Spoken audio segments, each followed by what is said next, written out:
to be hurting one another, but now they're going to decide who of the big boys is going to be the first one to make a move. And I suggest that the move that will be made will be an awful long way out, as Dominic Karui leads and Paul Koech coming up on the outside, having slight little arguments with one another, but there's only because the race has not really started in earnest yet, as they come down the home straight with 11 laps to go. Karui leads, Koech second, Gebrselassie is third, Hisu fourth, and Jifar of Ethiopia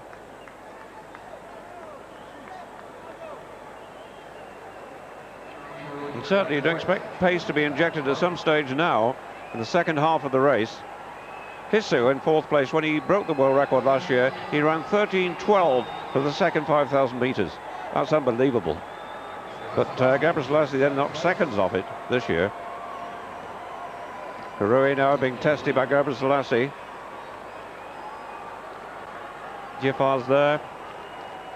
On the inside is Koech and Hisu and Castro of Portugal.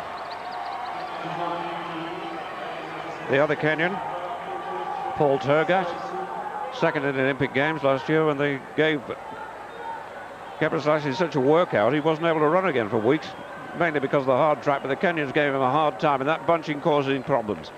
10 to go and Hisu takes it on now, and this really is an injection of pace if it's sustained. Well, 10 laps to go. I feel that in a distance race like this, 10 laps to go is not too far out. And quite honestly, if Salah Hisu, who's now leading, wants this title, then he's going to have to do some damage to the great Gebrselassie, who's in third place there. He can't do it in the last lap. He's shown that in the past. Can he do it from 10 laps out? Well, it's a brave effort to try that. It is a long way to go, and there are some world-class athletes behind him. But the issue for Salah Hisu now is if he wants to medal badly enough, he's going to have to do it on his own here. He's going to have to keep consistent. He's going to have to keep his form up, and he's going to have to keep pushing and working. He's going to have to ignore what's happening behind him, and really, he's going to have to start injecting laps closer to 60 seconds than they've been so far. They've been at 70 seconds. There's a gap up now. There's 8 or 9 athletes in the leading group. This time the lap marker showing 9 left. Paul Koech, the leader. Gebrselassie second. Paul Tergat in third place. Fourth is Hisu. They keep chopping and changing position. And Jifar now goes into fourth place. In sixth place is Castro. Seventh is Mezigibu. Eighth is Ray of Spain. But they're being stretched out. Interesting to see what the next lap time is. Well, that last lap time, David, was the fastest lap of the race so far. Most of the laps have been close to 67, 68 seconds, and that one was 63.8. So now the race is starting in earnest, and the group is now got down already after just that one hard lap. There are 7 in that leading group, and they're pulling away from Ray, the Spaniard. So the only European in this leading group of Africans is the Portuguese Domingos Castro, the fastest marathon runner in the world this year. But he's being tested now, and this lap, I would imagine, will be almost as fast as the last lap, and that's when the damage starts to be done. 8 laps to go, and that lap was a 63-second lap again. The fastest lap of the race this so far, 63.43. And then drop one of the Kenyans, that's Karui. So the Kenyans down to 2 in the leading group. The Moroccans only have 1.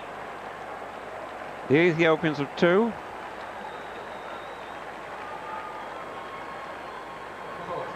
And Koech pushing hard in front.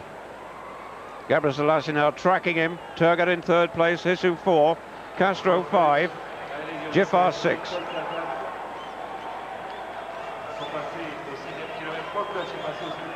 Tergat so long and rangy. Won the World Cross Country this time for the 3rd time.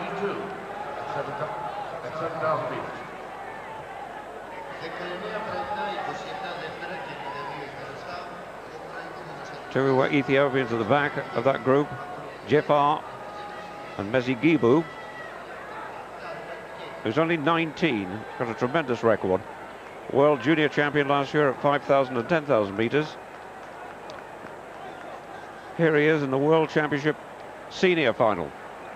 Koech leads, Gebrselassie second, Tergat third, Hisu fourth. Tracking back, Castro's 5. And Giffard.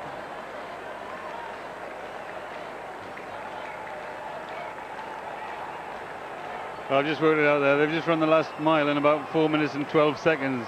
When you think about that, they ran the first mile in 4:35. So now the middle of the race and the pressure really beginning to apply.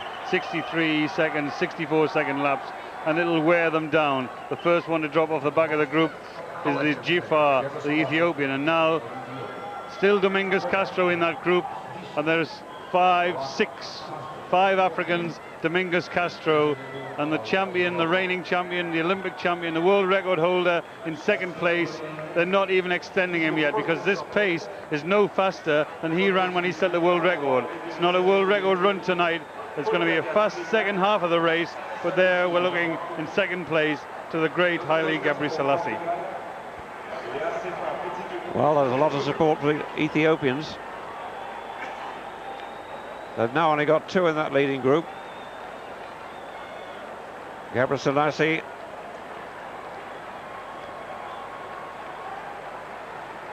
and Mezi Gibu,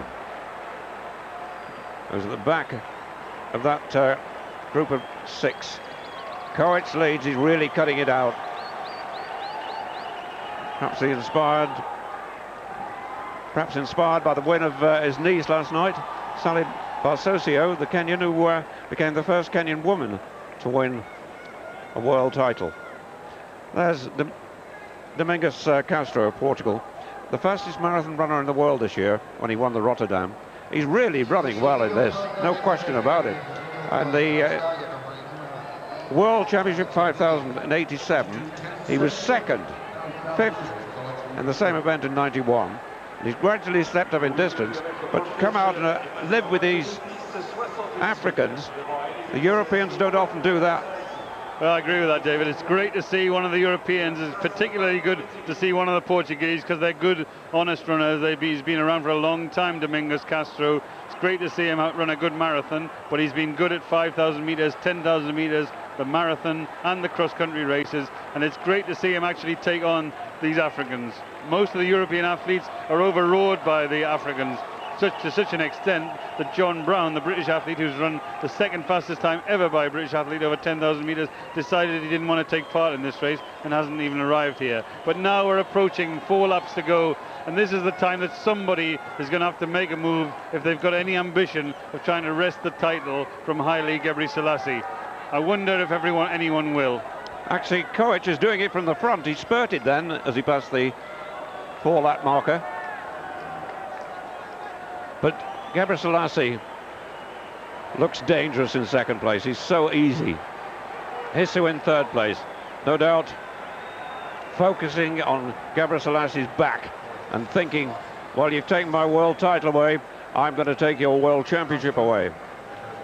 That's right. And in this group, there are only 6 men who've ever run under 27 minutes for 10,000 meters, and 4 of them are in this group.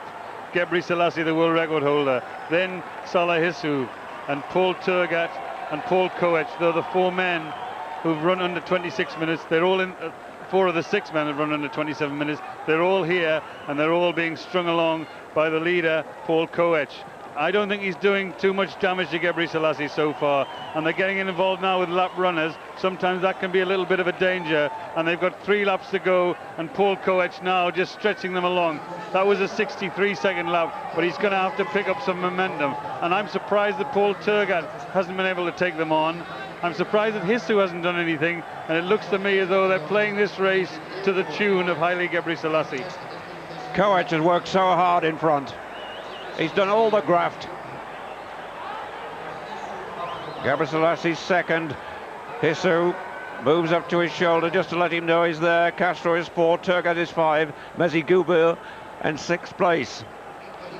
2 Kenyans, 2 Ethiopians, 1 Moroccan and 1 Portuguese. It's been a fine run by Koech, really gutsy.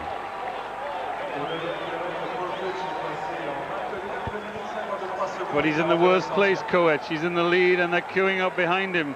The two former world record holders are side by side, Gebre Selassie and Salah Hissou. Paul Tergat surprisingly hasn't made a move yet, as they now come down with 2 laps to go in the men's 10,000 meters. Someone surely will make an early move. Will they all wait for the last 400? It's doubtful. Gebre Selassie moves dangerously to the leader's shoulder. What he's doing is running a slightly wide there to block anyone coming from the back. Somebody's got to go a long way round. Hissou follows. Tergat made no move at all, but Castro's right with these with a lap and a half left. The other man is Mezi Guibou in 6th place, only 19. And there goes Gebre Selassie. Well, he didn't need to go that early, but look at that acceleration. He's blown them away in the course of 50 meters, and now the reigning champion is on his way. He can see 1 to go. Hear the music of the bell. Tergat's gone second, Hissou third, but Gebre Selassie too good. The break was decisive. Even when he took the first 10 strides, they weren't prepared to go with him. They couldn't go with him anyway. He's full of running. Absolutely flying away from them. And even though they're chasing hard, they're not catching him. Tergat is in 2nd place and Hissou 3rd. 4th is the long-time leader Koech. 200 left. This a majestic last lap. Really, for the Ethiopian, a lap of honour. He's won this so nicely. Tergat is closing, but he'll never catch him. So, Gebre Selassie wins for the 3rd time in succession the World Championship at 10,000 metres. Tergat is 2nd, Hissou is 3rd, Koech is 4th, Mezi Guibou 5, and Castro in 6th place. 33, the Portuguese. A really gallant try. Well, that's amazing. However the race was going to be run, Gebre Selassie, the world record holder, the reigning champion, was certainly going to be the one to beat. And I think if they'd run faster, he would have won it. If they'd run slower, he would have won it. But the key to the race for Gebre Selassie was actually when he made the burst.